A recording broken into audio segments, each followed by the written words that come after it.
Hello, everyone. My name is Catherine Henshaw. I'm here representing the Center for Ideas and Society, the host for this event. We are very happy to be here with you today. We are broadcasting from the unceded territory of the Cahuilla, the Tangva, Luiseño, and Serrano peoples, among others. And as a land grant institution and organization on this land, we want to acknowledge our privilege and the benefit that we receive from the caretaking of the land, water, and air in this area by the native peoples, the first peoples here, by their ancestors, the descendants, whom we count among our colleagues here. So it's a privilege to be here and to work alongside them and alongside you. Thank you for being here. So before we move into the conversation here today, just a few notes of the by now very familiar housekeeping. If you'd like to take advantage of a transcript today, if you need to turn the audio down or a transcript is better for you, you can enable the live closed captioning or the transcript that you can open up to the side of your video screen by using the Zoom menu at the bottom here. You might need to click the three dots, the More menu, in order to see and enable the transcript for your use. We have two ways to engage with the conversation today. We have a chat window, pretty standard. Say hello, drop your comments there. I'll be dropping a few helpful links as we go along through the meeting. But if you'd like to share questions, and we're really urging and encouraging and excited to see your questions, please do share those in the Q&A rather than in the chat. And our panelists will be able to quickly see your questions. You can also help them identify which questions are more important to you by upvoting questions that other people place in the Q&A. So you can click those and let us know, yes, this is one we ought to take a look at first.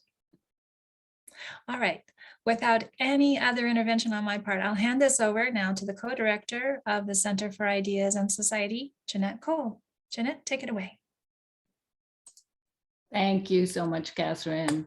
And welcome everyone to this webinar organized by the Center for Ideas and Society under its brand new, here you see it, Being Human initiative. My name is Jeanette Kohl. I'm one of the two co-directors of the center, and I'm happy to present with this inaugural event, a new series called Big Questions, which is part of the larger Being Human initiative. Please check out our website, the center's website, next week for all the new programming that Dylan and I have put together, and that is in the making. There's a lot going on, and it will be, I can promise that much, an exciting year at the center. That said, the Dean of CHAS just shared with us yesterday in a chairs and directors meeting the troubling news that the positivity rate, and here we are in the middle of our topic, that the positivity rate from on-campus testing was in the higher 10% range. And this was last week without in-person instruction, and with numbers that we see doubling and tripling across the globe very quickly. So as unsettling as all of this is, there also seems to be, if one can say this, a silver lining coming with the new variant of COVID-19 with Omicron. Data so far confirms that Omicron is qualitatively less impactful and considerably less deadly than the earlier versions of the virus. And I just woke up this morning to the headline in the online version of the New York Times that Omicron seems to have reached its peak in the bigger cities on the East Coast. And David just shared with me a little earlier, perhaps also in California. But it is, of course, also disproportionately more contagious, to the effect that entire branches of public life are impeded, let alone the exhaustion and the permanent frustration of hospital workers, caregivers, teachers, parents, all of us. So whenever we think we're out of the woods with this, the virus comes and throws us a loop, which makes long-term predictions a tricky business. And then there is the quite, I think, disturbing thought that we will all get it. So these and other thoughts are very much on all of our minds, I think. And this begs the question, when will this end? Also, although that we might not be able to answer this question precisely today. So expert information and advice is, of course, more important than ever. And we are very thrilled that David Lowe has kindly agreed to return for a conversation with us today. This is, in a way, the continuation of an earlier conversation in October of 2020 between Georgia Warnke and David Lowe. Let me introduce David Lowe quickly to you. David is a Senior Associate Dean for Research at our School of Medicine and a distinguished professor in the Division of Biomedical Sciences. Prior to joining UCR in 2006, he worked at the Jolla Institute for Immunology, the Scripps Research Institute, and the biotech company Digital Gene Technologies. He's director of the Breathe Center and director of the NIH-supported Center for Health Disparities Research here in our med school. He's a fellow of the American Association for the Advancement of Sciences and a recipient of the Grand Challenges in Global Health Award from the Bill and Melinda Gates Foundation. So thank you, David, welcome. Thank you for joining us again. And again, I would like to emphasize that please drop your questions in the Q&A as they occur to you so that I can try and open up the conversation as we go. So David, as I mentioned, the virus is a slippery enemy and it has transformed several times. Are we about to enter the what's called the endemic stage of the virus with Omicron, and what does that mean exactly, pandemic versus endemic stage? Well, first, thanks to Catherine getting us started, and Jeanette, thanks for inviting me to do this. I'm hoping that this is a conversation to help us think about this question and other questions as well, because the part of the issue is, are we asking the right question? So, for example, you're asking about whether or not we're going into a phase where we can think of it being endemic. Well, I think the issue is to not assume that endemic means some specific thing, that suddenly the skies will clear and the sun will shine, that sort of thing. There are no abrupt sort of transitions here. We're seeing changes over time. The Delta variant is still circulating.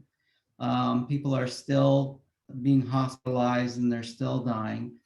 But we still have people dying from other diseases that are out there and other epidemics, you know, if we include other epidemics like gun violence and things like that.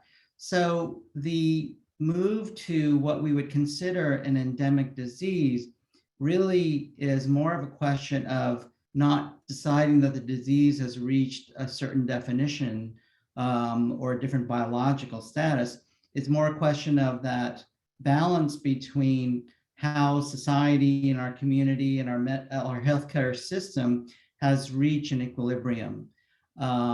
So when we think about endemic, I'd rather think of it in terms of when will we reach the stage where we can expect that you can go to the hospital for elective surgery, that the healthcare system is not so strained that you can't get taken care of for a heart attack or a stroke because it's so overburdened because of people suffering from COVID. And that includes a variety of things. So it's not necessarily just whether or not a new variant is going to take over, because as I said, we still have the Delta variant circulating and it's still killing people. Omicron is of course very highly contagious as well. But on the other side of it, we have to ensure the spread of the infection is still very much dependent on people who are susceptible to being infected. So as long as we have people who are unvaccinated, they're still going to get infected. They're still going to get hospitalized and in intensive care and still burden the healthcare system. So part of it is, are we going to reach optimal vaccination rates?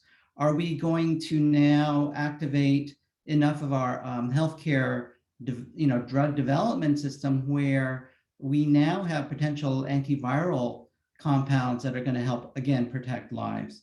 There's a lot of these developments that go toward that equilibrium in our community and society that makes it so that this doesn't become our predominant concern, that all of these other developments can reach a sort of equilibrium. I would remind you, for example, that way back when early in my career, when HIV and AIDS was the pandemic of the day, and I'll remind you, for example, we still don't have a vaccine for HIV, but years later, what we were able to do was reach a certain amount of equilibrium because of changes in behavior, recognition of how health practices and things like that could help prevent spread, as well as development of antiviral and retroviral drugs that can now mean you can live with the virus. And whether we are close to reaching that level with COVID-19, I think it is a good question, but I think we're really getting close. We have some really good, effective antiviral compounds that are developed, getting there toward approval.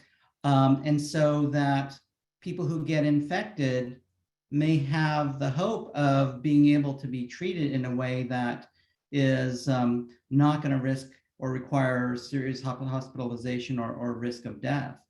Mm-hmm. The other things we still don't know about, though, I mean, as the new variants come along, we still are uncertain whether or not the new Omicron variant leads to what's called long COVID. So we know in the original strain and the Delta variant, 10 to 30% of the people will develop long COVID, which is really still debilitating over months and, who knows how long. So we are still medical science is still gathering information on those questions, which again, will have to be incorporated into our behaviors and, our expectations and things like that. So I hope I've answered, at least a little bit of a way of looking at the question is like, how are things going in terms of this pandemic and what can we expect to see and how is it going to affect us in the future? Mm. So it seems to me that, it's pretty clear that a lot of it is about buying time as well. Right. So I think that, it's a burning issue, I guess, for most of us who are here in this webinar today is there any way for you to estimate or, to share with us your opinion as to when you think we might be able for a rather safe return to in-person instruction and, what used to be a normal campus life, and maybe what is the difference between now and 2020, and what does this hinge under Omicron? It's funny that when I remember when Georgia and I had the discussion, a year and a half ago, I said, I don't like to make predictions, but I said, we're going to be with this for quite a while. I mean, don't expect it's just going to pass over us and it'll be gone away. I'm sorry to say I was right, but I don't want to make, again, I hesitate to make any predictions of like, when we're going to go back to normal. And I think the problem is going to be what people's expectations of what normal is supposed to mean, right? So we already know that our behavior, our day-to-day life is already significantly changed. We hear about people talking about Zoom fatigue and all those sorts of things. And, not everything is bad. I mean, I'm embarrassed to say that the last 2 years have actually, in many ways, has changed my life in the positive sense, partly because things like Zoom meetings have made a lot more things possible than used to be. In terms of being able to have regular communication with people across the globe, that's become assumed to be much, much simpler. The capability of having regular communications like that has also meant that I have more power to control my day. I can, walk down the hall and, get on my elliptical and get my cardio in between meetings and things like that. As long as we recognize that the changes in society, the changes in technology has actually given us even more control over our lives if we choose to take advantage of those things. So in terms of, what we think is like going back to what people think is normal, is probably not a good way to look at it because everything's changed. I mean, I don't look for phone booths. I mean, do you remember the last time you were looking for a phone booth to call somebody? Like things change, and we need to embrace that change and incorporate that into how we operate. Now, of course, we do still have this ongoing aspect where we still have a deadly disease going around. And we are, as I said, we still have a very stressed healthcare system. And we need to get to the stage where that's no longer such a prominent issue. And when will that happen is a combination of, are we, is this latest wave of this latest variant going to pass? And then it will reach levels where it's not risking such a high proportion of the population. Will there be longstanding impacts on behavior and things like that? I think that for many people, especially people with, health concerns, they may take more seriously things like, well, maybe I will be masking during certain seasons, or if I expect to be in crowded situations, that may be something we may start to take for granted, as they have for many, many years in places like Asia, where that was always been a very common thing, where people who were sick or during the winter season or the flu season, for example, would be wearing masks. In terms of other changes, shopping, going to restaurants, going to large events and things like that, if people begin to stop and think about, when is it going to be safe to do that, that's fine. But, we also make those same kinds of decisions all the time. Do we drive there, walk there, take a bike, those kinds of things. And so I think there will be a point where you will forget why you are making those kinds of decisions in your day-to-day life. Yeah, it's about living and how to live with the virus rather than without. I have a couple of, several medical questions. One of them, and one related to UCR and teaching. And I think I might want to zoom in onto those before maybe later on we talk a little bit more about the societal consequences and the larger picture in that sense. I have a question from Felice Pope. Can breakthrough cases become infected with COVID and sick with COVID again? And I had a similar question. What are the chances if that one gets reinfected with COVID with vaccination or without? Well, even before this Omicron variant was out there, we were aware of the fact that people who had previous infections with COVID could get reinfected. That's not, every disease, every infectious disease has its own characteristics. And in this case, it appears that an infection with this virus, with COVID, will produce an immune response, but the decline in the immune protection seems to be rapid enough that it does leave you susceptible to reinfection. However, if you get vaccinated, for example, even after, say, months after an actual infection, you do have a stronger immune response, so that even from the reinfection, you're much, much less likely to have severe symptoms. You have almost a 0% chance of having a lethal infection. So yes, that is going to happen. For example, we do, many of us are used to getting colds every year. There are a variety of situations and variety of infectious diseases where there is the capability of getting reinfected. The more serious versions I would maybe mention, for example, what makes malaria so serious is that it is possible to keep getting reinfected even after treatment. So this is something that, we're learning about every new infectious disease that comes along. And medical science is gathering as much information as quickly as possible about all these evolving changes in this particular disease.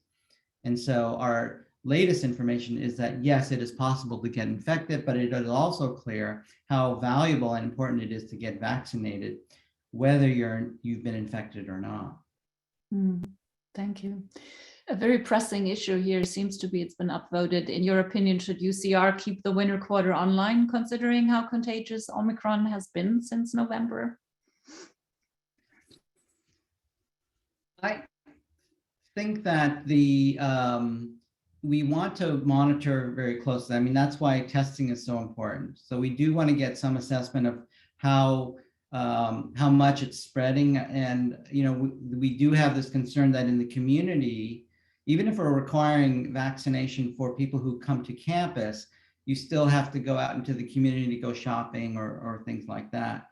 And if the vaccination rates out there in the community aren't sufficiently high, there's still a risk that if people come to campus for class and things like that, they may still be exposed and may risk infection. So part of the answer is, I think it's appropriate to be a little bit conservative and monitor how the pandemic is still going, because as you may realize, the healthcare system, even in California, is still very strained.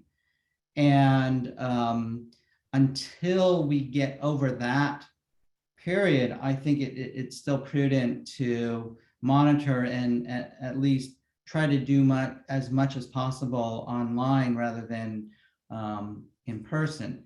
But it could change, and I'm hoping it will change in the next few weeks, and we may see a completely different situation by the spring quarter. Yes.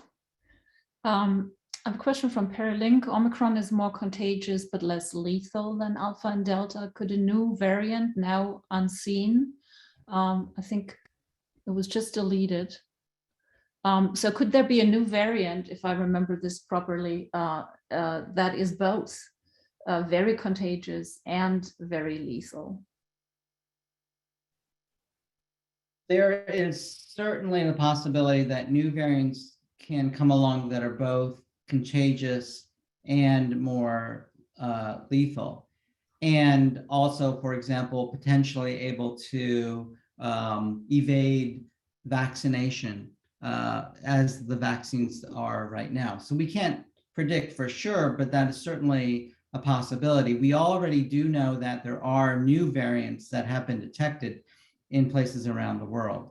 So the best defense against that, again, is the fact that new variants occur from in individuals that are either immunocompromised, where the virus can continue to grow and mutate, or in unvaccinated individuals, again, where the virus can grow and replicate and mutate. So while it is possible for new variants to emerge, the best way to prevent that from happening is to make sure more and more people are vaccinated so these mutations are not able to develop.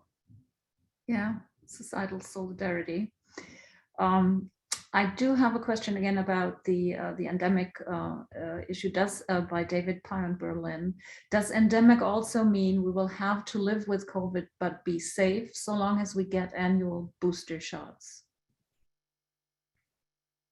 Well, we can think of endemic diseases as things that are always there and mostly don't kill people. They can, we still have diseases that exist in society. I mean, tuberculosis is out there, it still kills people. Hepatitis A and B, well, hepatitis B and C are still out there and they still kill people. We have a healthcare system that is caught up in most ways so that there are ways to be vaccinated, or in some cases, like with HIV, you can be medically treated And so the hope is that we reach that stage where we reach an acceptable level where we have medical approaches to make sure very few people actually die of the disease. But the expectation is that we're not really in a position to completely eradicate it. The last time and only time we've actually eradicated a disease was smallpox. And that took international, worldwide decades of vaccinating every single last person. And that just completely killed the possibility of the virus from spreading and replicating.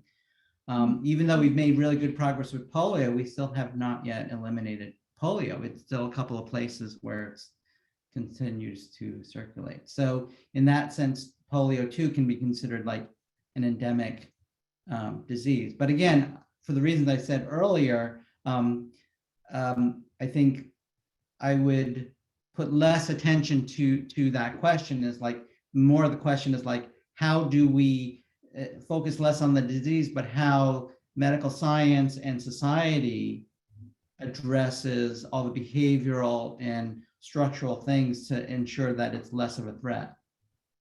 Yeah. Which leads me to a question that I've had and I've been carrying with me for a while about this odd concept of herd immunity, which in a way sounds so atavistic and kind of a weird concept. And I first heard about it a year and a half ago when the British were discussing it as a kind of alternative approach to the pandemic. And that this led to a lot of comparisons between countries. What works better? Should we go for what's called a dirty immunization at times through infection?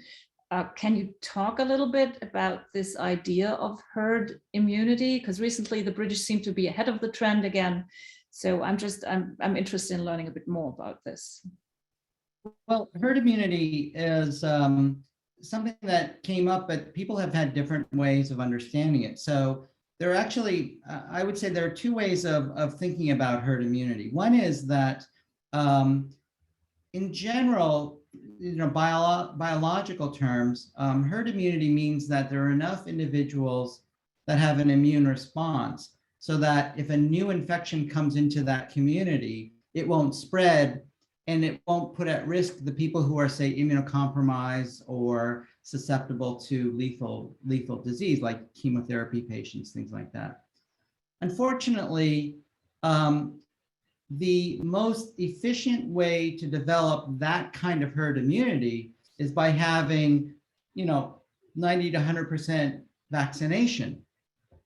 What that means is that the people in the community have immune responses that protect against infection without having the actual live disease.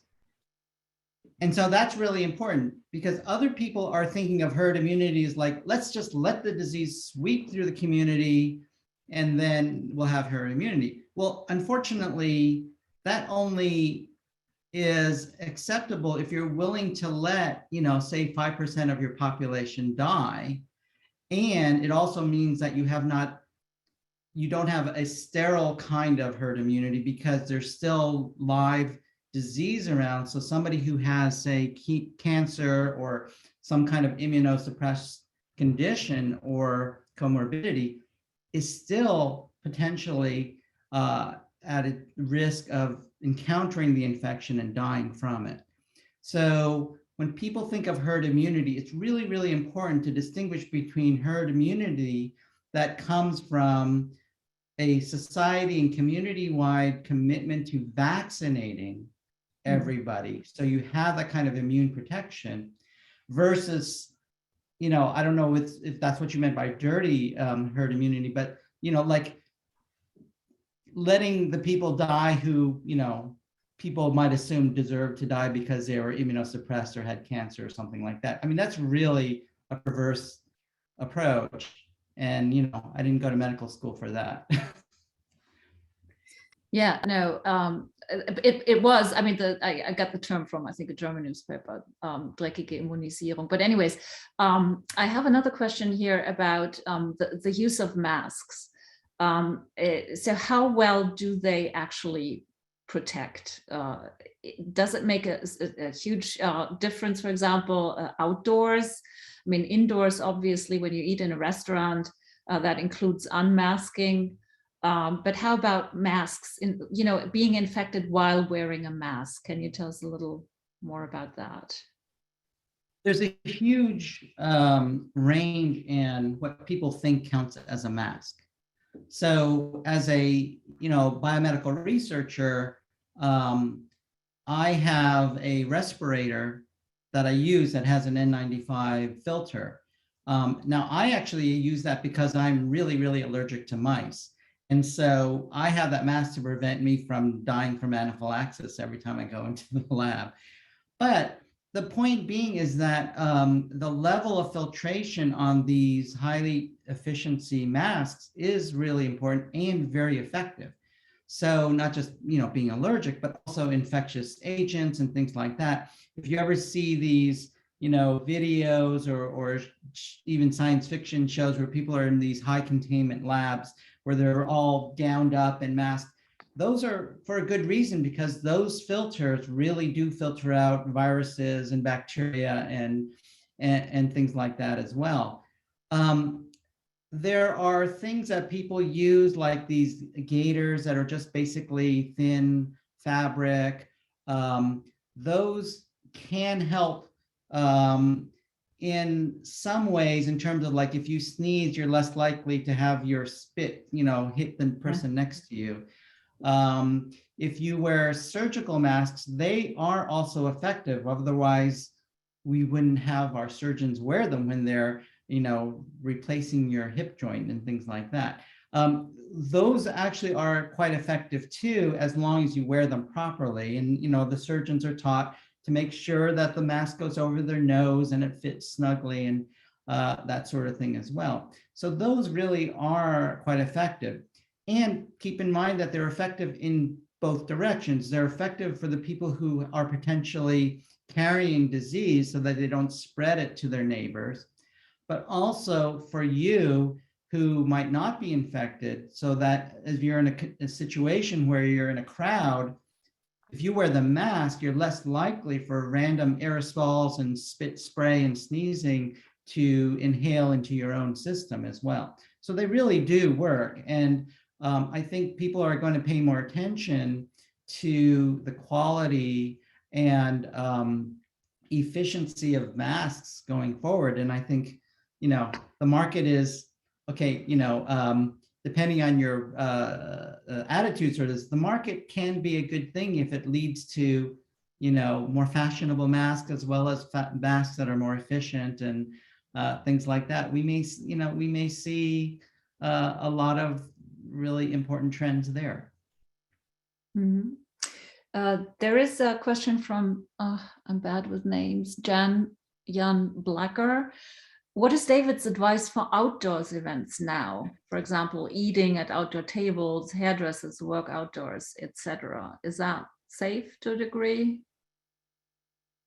The clues, I would take clues from what we've known about the annual flu season, that being outdoors is actually quite important. It really leads to much less transmission from one person to the other.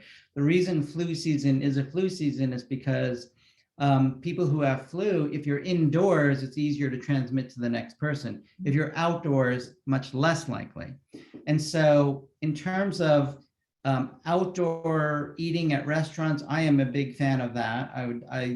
I think those are really valuable. And as cities begin to recognize the value of encouraging more like sidewalk kind of outdoor settings and things like that, that's going to be quite important.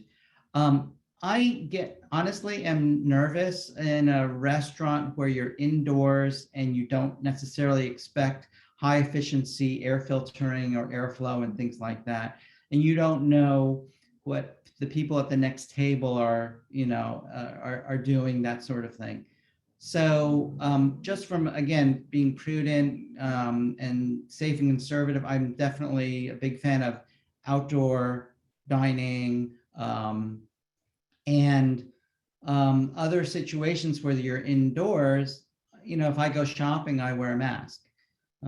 Even if it's a big supermarket, I still wear a mask. Mm.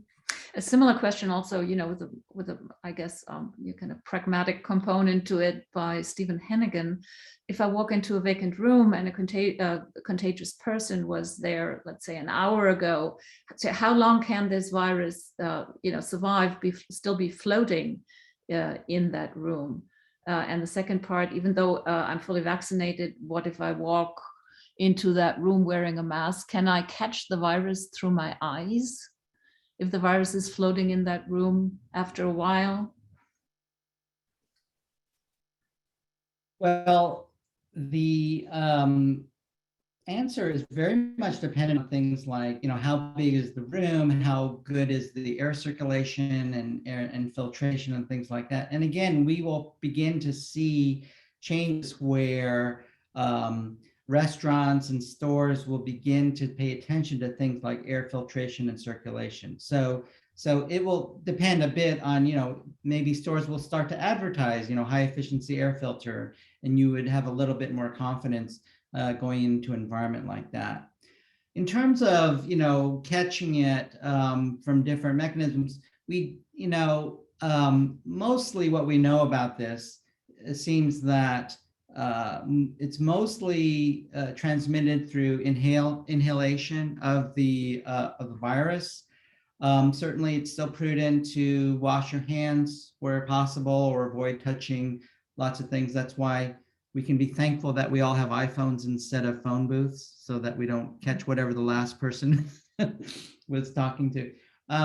So there are, it's going to be very much dependent on the environment that you go into. Mm-hmm. I'd like to come back to something that you mentioned in your earlier interview with Georgia, and something that kind of briefly touched upon when we spoke about planning this event today. So in that previous interview with Georgia, you emphasized that other infectious diseases will be in our future, and that this most certainly is not the last pandemic of the 21st century. And you pointed toward earlier today also toward the fact that we've had an AIDS epidemic in the later 20th century, and that increased contact. And that is something that I found a very interesting an idea that was new to me, that increased contact with wildlife habitats is likely to expose us to more viruses. What does that mean? Can you tell us a little bit more about this? I mean, it comes back in a way to the question, is this a bat or a lab virus? Yeah, so yeah. I'm curious. I put together a list because I was thinking about how many pandemics we've already gone through in my own lifetime. There was the H3 flu pandemic back in the 60s. There was the HIV epidemic. There was a swine flu thing a dozen years ago that actually swept across the globe, and millions of people were infected, but fortunately only several thousand people died. And so we tended to not think of that pandemic, but it was a serious one. And a lot of people did in fact die from that H1N1 pandemic. So these have come and gone, and we sometimes notice, or I guess we are thankful that we have very short memories, and that we forget some of the more serious pandemics that have gone around. But anyway, I was thinking, I put together a short list of the deadly diseases that have come through our civilization just in my short lifetime. Okay, I'm not that young, but so HIV 40 years ago, West Nile virus in 2000, SARS in 2003, MERS 2012, highly pathogenic strains of flu, various versions of bird flu, H5, H9, Ebola virus. We've had several outbreaks of Ebola just in the last 20 years. And every single one of those was traced back to an animal source, whether it's bats, birds, or other wild animals. And in most of those cases, it is also connected to civilization encroachment in wild environments. And, I used to joke about how, like in Asia, people live with their farm animals, but that's not where the diseases come from. That's how they get spread. But the diseases originally, these, what we call zoonotic diseases, come from wild animals. And it's not just Asia, it's the Middle East, it's South America, all of these places where civilization encroachment. I mean, for example, if we wanted to put bets on where the next one's coming from, it's the destruction of the Amazon forest and encroachment of civilization there. Boy, those are ripe conditions for human to wild animal contact and some, yet new pandemic to emerge from that condition. So global climate change is going to be a contributor to that too, because it's going to lead to human movements. It's going to be disruption of ecosystems as well, which also is going to lead to changes in animal movements and things like that. There's a lot of things. Yeah, it's all connected in ways, you might not have thought about. I found that particular, it struck me as something that I never really thought about, the connections, the deep connections really to environmental issues and our ecological handling of the planet, and what kind of risks that bears on the other end, in terms of virus exposure to virus and the spread of the virus in times where everyone flies and you're at the other end of the planet within a half day. So yeah. It's funny, the sequence of the 1918 pandemic that killed somewhere about 50 to 100 million people, that was the virus was basically dug up when they went up into Alaska, where the whole town had basically been wiped out, and they just dug up these bodies and then extracted the tissue and found the virus sequences. The reason I mention that is because climate change also means that a lot of the tundra in Northern Asia and North America is thawing, which means that a lot of things and in diseases that may have been frozen and embedded in the ground are now thawing and are infecting animals. And, again, we're encroaching on that as well. So there's lots of these kinds of connections that may be happening. Will make for a really interesting, bunch of really interesting research projects, it sounds like. I do have a couple of very specific, questions about the risks of teaching and masks and these things again, but I'd really, and I hope people don't mind, I'd like to bring this a little bit back to the implications of the pandemic for our societies, the expectations as to how new normal might look like in the future, but also the resistance toward vaccinations and the whole anti-vaccine movement across the globe. This is not a national phenomenon, really. And one of the questions here on the chat in the Q&A actually was if you had an explanation of why people are so hesitant of getting the COVID vaccine by Dorlins via Lobos. So there are those massive rifts now. There have been political rifts, massive political rifts before the pandemic, but this is, in a way, has opened up, at least in my eyes, a new dimension of, either a plea for solidarity or a lack thereof amongst us humans. So, in your view, what have we learned, from this pandemic experience? In your view, as a biomedical researcher, as someone who's teaching in the med school as well, what are the lessons that we've learned? Could you say something about that from your perspective? It's funny. I'm also a big science fiction fan, and I'm thinking like the only thing that will really unite us is when some alien comes and lands, and suddenly everybody's going to be galvanized about resisting the alien invasion, right? The point you made earlier is important, is that resistance to vaccines and things like that is absolutely not new. This has been around for quite a long time.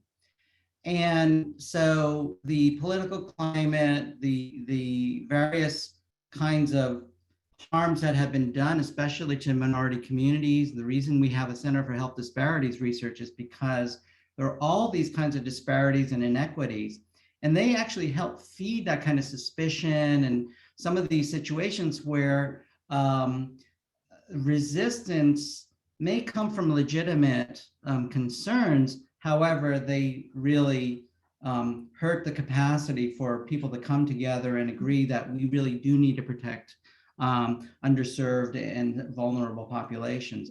That is a problem that we've always had, and we've just certainly highlighted it more because this pandemic has just really entrenched or highlighted or solidified some of the real serious inequities that we already have.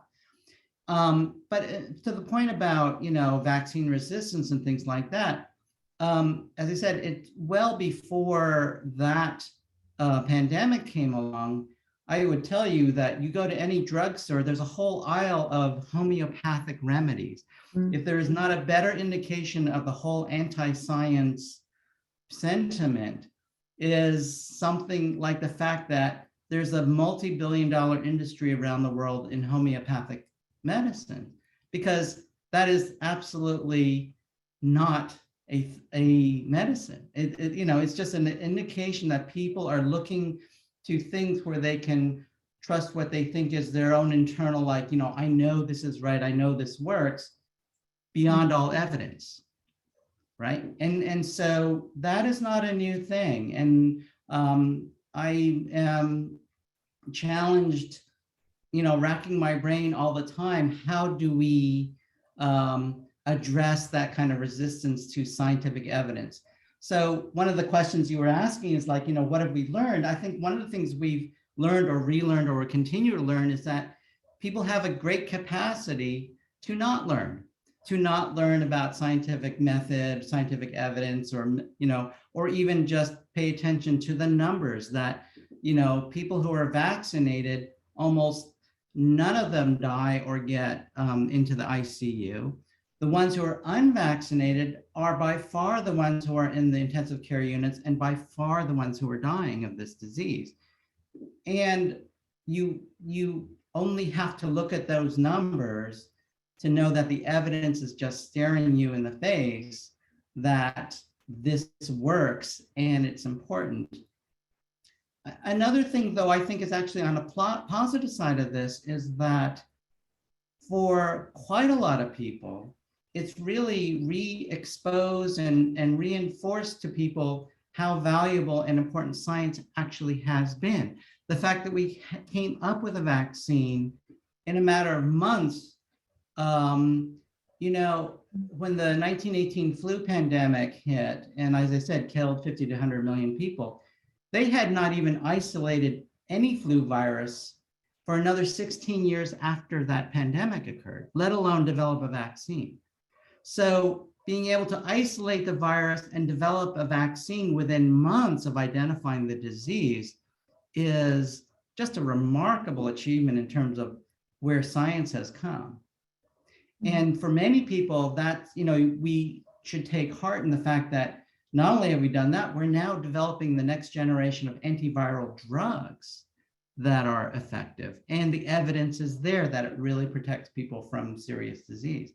So if anything, despite the fact that this is such a deadly thing, I'm excited to see medical science in action and doing what it was set up to do. Yeah, I remember I had tears in my eyes when I saw on the German news that I watch every evening that there was a vaccine that had been produced and that was out there for approval, attempting to get approval. And I thought, this is big. In that short amount of time to come up with something like that, that for me was medical progress and societal, progress, and something like this was possible. But on the other hand, what we could take, I think this pandemic as an opportunity to rethink health inequities and health systems and a lack of health insurance in the United States, profoundly rethink all of this. I have the feeling I don't see much of this.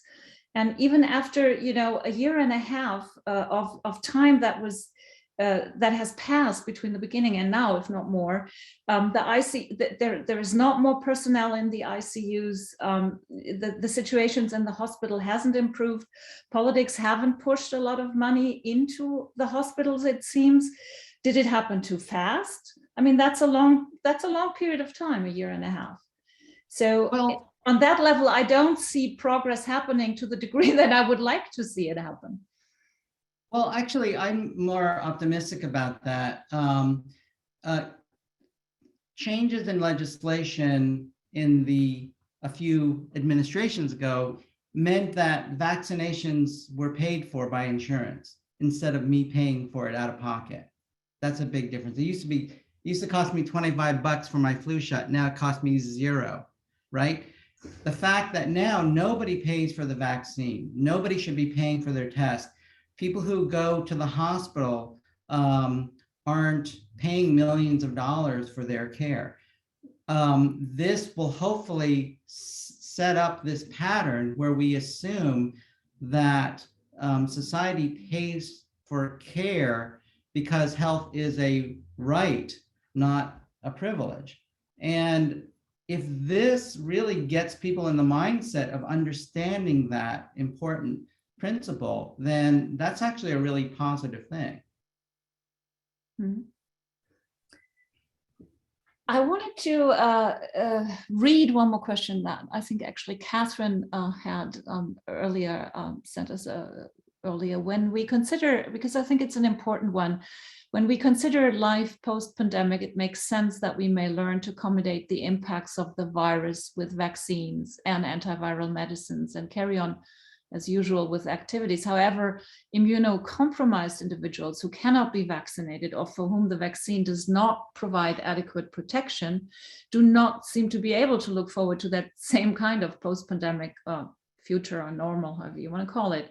Are there any forthcoming treatments or options that could reduce the risk for these individuals and their loved ones? Well, number one is something that's already established, is that if everybody got vaccinated, there'd be far less risk of it spreading to the susceptible, vulnerable people. One of the important advances is the fact that we do now have a handful of antiviral compounds that will actually block the replication of the virus, so that if you do get infected, you have a drug that can treat you. So even if your immune system is not up to it, the drug can block the virus replication.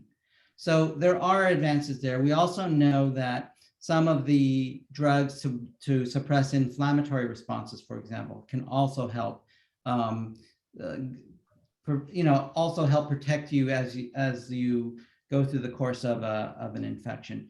But part of it is that, people are still doing the research to find out what are other medical approaches.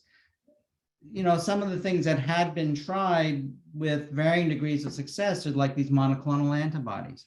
Well, those are only good as long as the monoclonal is able to bind to the particular variant of virus that you get infected with. So that's maybe not an ideal solution. Or convalescent plasma, for example, where you take plasma from somebody who had previously been infected. That already had kind of marginal effect as well, but again, it has no value to the new variant that comes along. But I think the antiviral drugs are very promising. Some of them work better than others, but again, people are using evidence to develop even better drugs that are more targeted to the virus that's an issue. Mm-hmm. We're almost at the end. I get time signals, 12:55, but maybe I wanted to close with a question from the audience that in regards to a recommendation. Do you have an idea when revaccination might be recommended after, boosters? So how does the rhythm of our future vaccinations, how could that look like for boosted people? Well, actually, something I'm actually qualified to talk about. I'm an immunologist by training. So, hopefully everybody listening has been getting their annual flu shot.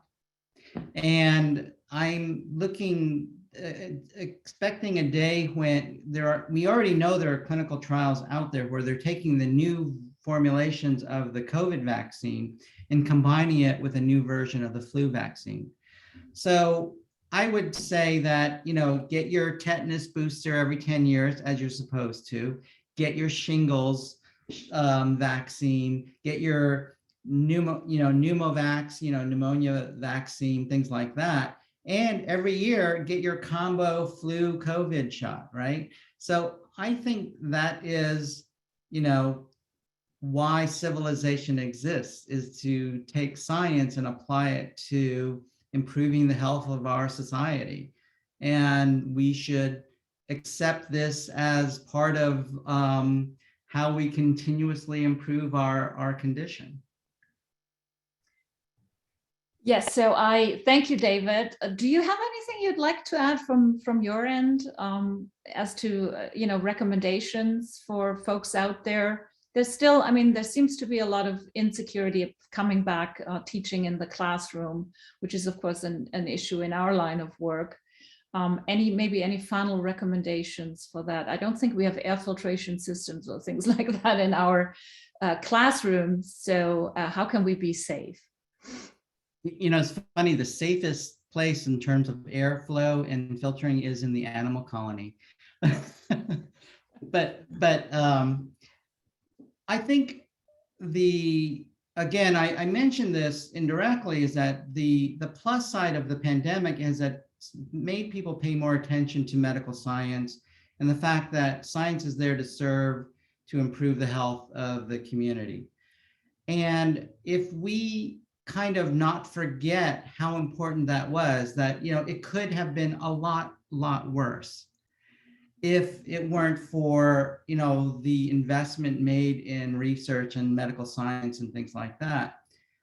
If people remember that and pay attention, that maybe we pay more attention to other scientific advances as well, then we will all benefit. That we'll all use evidence as a way to make decisions. That we'll have those kinds of conversations. I'm really looking forward to seeing that kind of impact on the society.